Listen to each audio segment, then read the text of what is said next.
কবিতা বিকর্ণ, কবি আর্যতীর্থ। যাজ্ঞসেনীর খুলছে শাড়ি, টানছে ধরে দুঃশাসন।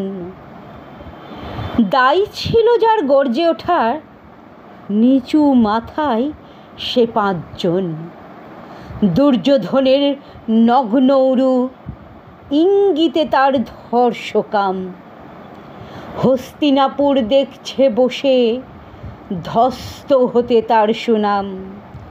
অন্ধ রাজা সিংহাসনে, আর্ত চেঁচান বৌমাতার। নিজের দলের নির্যাতনে সব রাজা হন নির্বিকার। কর্ণ বসে হাসছে হা হা, রাজার দলের লোক তো সে। শর্তবিহীন সমর্থনেই তাবৎ আরাম সুখ বসে। ভীষ্ম, দ্রোণ, কৃপ নীরব, সরকারি লোক হাজার হোক, রাজার কথাই তোমার কথা, তুমি যখন রাজার লোক। খল শকুনি দেখছে সবই, বস্তুত সে ধ্বংস চায়। ঘরের মাটি লাল হয়ে যাক দেশ বিভাগের যন্ত্রণায়।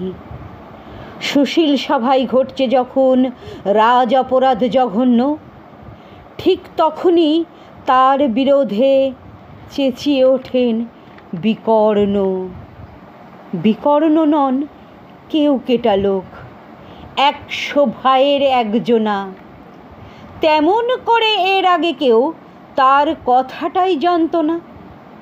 যতুগৃহে কারেন্নিরা অন্তত তা নেই লেখা। ভীমকে যখন বিষ খাওয়ালো, তখনও তার নেই দেখা। কিন্তু যখন প্রকাশ্যেতেই কাটছে নারীর আব্রুকেও, স্তব্ধ জীবের চুপ সাগরে বিকর্ণ হন একলা ঢেউ। চেঁচিয়ে ওঠেন রাজার কুমার যুবরাজের বিরুদ্ধেই। মহাবলী পাণ্ডবেরও তখন গলায় সে সুর নেই। রাজাও যখন নীরব থেকে সাই দিয়ে যায় ধর্ষণে, ঠিক তখনই সমস্ত যুগ বিকর্ণদের সর্ষণে। আমরা যারা কিচ্ছুটি নই, একটি মোটে ভোটকে বল, অত্যাচারের সামনে এলে সঙ্গী শুধু চোখের জল।